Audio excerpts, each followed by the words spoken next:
안녕하세요. 종래의 쉽고 마음 편한 자산 배분 과정입니다. 지난 강의를 통해서 우리가 투자에 성공하기 위해서는 뭐 버는 것도 굉장히 중요하겠지만 내가 버틸 수 있는 범위 내에서 얼마나 변동성이라는 개념을 잘 이해하고 잘 활용할 수 있느냐, 이게 굉장히 중요하다라는 내용을 함께 살펴봤습니다. 변동성에 대한 부분은 투자에 있어서 뭐 아무리 강조해도 지나치지 않는 그런 개념이기 때문에 앞으로의 투자에 있어서 반드시 뭐 유념해서 투자에 참고해 주시길 다시 한번 부탁드리겠습니다. 그렇지만 아무리 이제 변동성이라는 개념을 우리가 이해하고 있고 잘 알고 있다라고 하더라도 마음의 준비를 했어도 시장이 하락하기 시작하면 굉장히 괴롭고 또 무서운 것이 사실입니다. 그리고 무엇보다 이 지금의 하락장이 과연 도대체 언제까지 이어질까? 그 끝이 어딜까라는 그 불확실성이 굉장히 큰 것. 그것이 가장 두려운 부분이 될 겁니다. 뭐 이미 지난 이야기가 되어버렸지만 사실 실제 올해 2025년만 하더라도 1월까지는 시장이 굉장히 순항을 하고 잘 올라가고 있다가 아주 급격하게 승승장구하던 미국 증시가 크게 꺾여 내려갔던 것을 저희가 기억할 수 있을 겁니다. 1분기 중에 방향을 바꾸면서 굉장히 단기간에 급격하게 하락을 하면서 시장을 공포에 떨게 했었습니다. 그 중심에는 뭐 미국의 관세 전쟁, 그리고 이제 미국 외에 이제 러시아와 우크라이나의 뭐 지정학적인 분쟁, 이런 부분들이 있었죠. 그래서 많은 투자자분들께서 이제 미국 증시가 끝났구나, 아니면 지금부터 대세 하락장이 시작되는 거 아니냐, 뭐 이런 질문들을 하시면서 굉장히 불안해 하셨습니다. 뭐 그도 그럴 것이 단기적인 낙폭으로는 사실 기록적인 수준으로 하락했기 때문에 불안감이 굉장히 클 수밖에 없었습니다.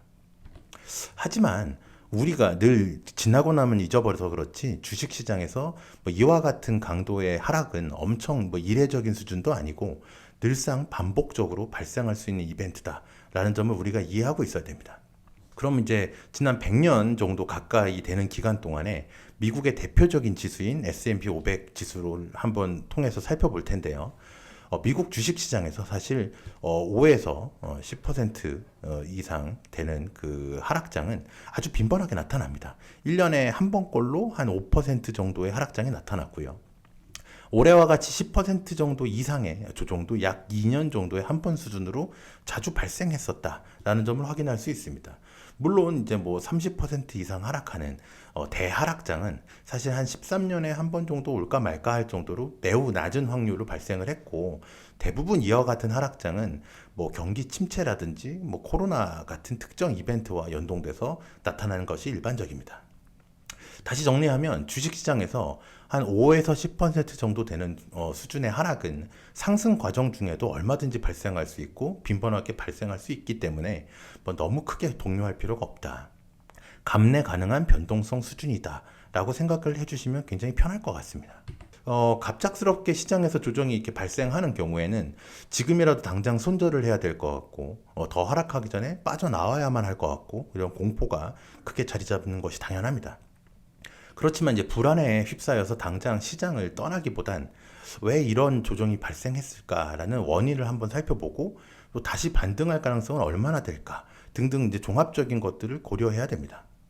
실제 일반적으로 단기에 하락폭이 크게 발생한 경우에는 이후의 반등도 굉장히 크게 나타나는 경우가 많습니다. 이번엔 지금 그래프를 보고 계실 텐데요. 1980년도 이후에 전고점 대비해서 약 15% 이상 시장이 조정을 받았던 그런 사례와 이후 어떻게 됐는지 살펴보겠습니다.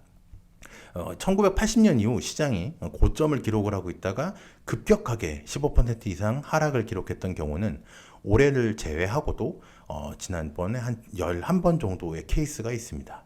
15% 정도 시장이 하락을 하면 앞서 알아본 것처럼 굉장히 공포스럽고 불안한 것이 사실입니다. 그러나 그 이후에 나타났던 시장 흐름을 우리가 주목을 해야 됩니다. 먼저 이제 회색깔 그래프를 한번 살펴볼 텐데요.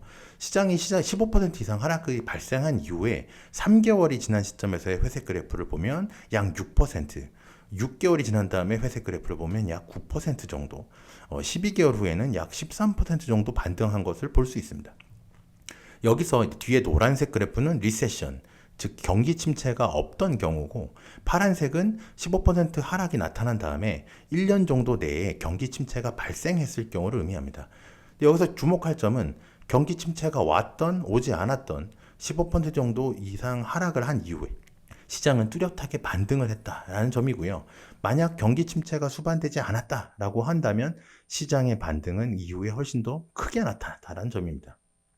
올해도 15% 이상 하락을 했었지만 결국 증시가 현재 하락폭을 다 만회하고 다시 신고가를 갱신하기 시작했다라는 점을 기억하에 보시면 좋은 참고가 될 거라고 생각을 합니다.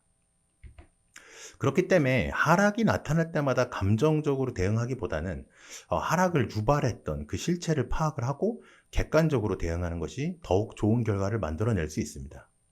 현재 미국 증시가 다시금 신고가를 경신하기 시작했지만 사실 미국의 관세 불확실성이 여전히 있죠. 이제 8월 1일을 기다리고 있고요. 러시아와 우크라이나를 둘러싼 지정학적인 위험, 그리고 이제 물가, 그리고 기준금리 이란을 둘러싼 의견 대립도 굉장히 팽팽합니다. 그렇기 때문에 여전히 시장 내 불확실성도 높고 대응이 쉽지 않은 것도 사실입니다. 그렇지만 이제 경기 침체 가능성이 굉장히 낮다라는 점, 그리고 기업 이익이 지금 2분기 실적 시즌을 통과하고 있는데 굉장히 탄탄하게 나오고 있다라는 점을 기억을 해보시면 무조건적으로 불안해하기보다는 이제 하락장을 대하는 우리의 자세를 다시 가다듬고 장기적인 시장의 상승 가능성을 믿으면서 이런 하락장을 활용해서 꾸준하게 투자하는 것이 더욱 좋은 결과를 만들 수 있다는 점을 기억해야 됩니다. 막연하게 매번 마주하는 그 하락장에 굉장히 불안감이 크셨거나 아니면 현재의 시장을 굉장히 불안하게 느끼시는 투자자분들께 오늘의 영상이 작은 도움이 됐기를 바라고요. 다음 시간엔 다른 주제로 다시 찾아뵙겠습니다. 감사합니다.